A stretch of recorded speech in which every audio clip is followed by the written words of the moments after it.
অনেক দিন পরে ছেলের শরীরটা একটু ঠিক হওয়ার সঙ্গে সঙ্গে বেরিয়ে গেছি পুজোতে ঘুরতে। কারণ বছরে একবার করে পুজো আসে আর ঘুরতে তো যেতেই হবে, তাই জন্য বরকে অনেক রাজি করিয়ে তাই বেরিয়ে পড়লাম। আর দেখো কি সুন্দর বেরিয়ে দেখি এত সুন্দর সুন্দর লাইটিং লাগিয়েছে। আর এই যে আমরা কিনা চলে এসেছি, দুঃখের বিষয় এইটাই যে আমি নামগুলো কিন্তু ভুলে গেছি, আমি নামগুলো জানি না, কারণ আমার বরমশাই নিয়ে গেছিলো আমাদের ঘোরাতে, তো জায়গার নামগুলো আমি জানি না। কিন্তু প্যান্ডেলটা দেখো এত সুন্দর, এত অপূর্ব প্যান্ডেল করেছে, মানে বলার কোনো ভাষা পাচ্ছি না। আর এত পরিমাণে ভিড়ের জন্য পা দেওয়ার জায়গা নেই। ছেলেদের একটুখানি ভিডিও তুলে নিলাম, ফটো তুলে নিলাম। আর এইবার হবে মায়ের দর্শন করব।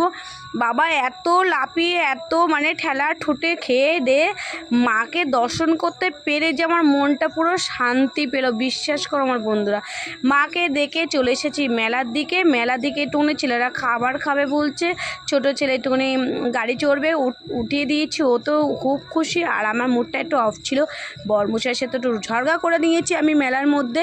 তারপরে এই যে ছেলেদের মোমো খাইয়ে নিয়ে আমি যাচ্ছি আমরা আরেক জায়গায়, সেটা আমি কোথায় যাচ্ছি আর এটা তোমরা অনেকেই বুঝতেই পারছো যে আমি কোন জায়গায় যাচ্ছি, কিন্তু আমি এখন বলবো না, দেখাবো না, নেক্সট ভিডিওতে দেখাবো আর বলবো। আর দেখো একটু দেরি হয়ে গেল ভিডিওগুলো পোস্ট করতে, কারণ আমার ছেলের জ্বর ছিল, জ্বরের কারণে ভয়েস দিতে পারিনি। আর পাশে হচ্ছে পুজো হওয়ার কারণে আমি একদমই ভয়েস দিতে পারিনি, কারণ তোমরা সবাই জানো এখন পুজো, এর জন্য সব জায়গায় মাইক বাজানো থাকবে, এই জন্য তোমাদের আমি এখন দেখাতে পারছি না। নেক্সট ভিডিওতে দেখাবো আমি আমার ছেলে হাত ধরে ধরে কোথায় যাচ্ছি।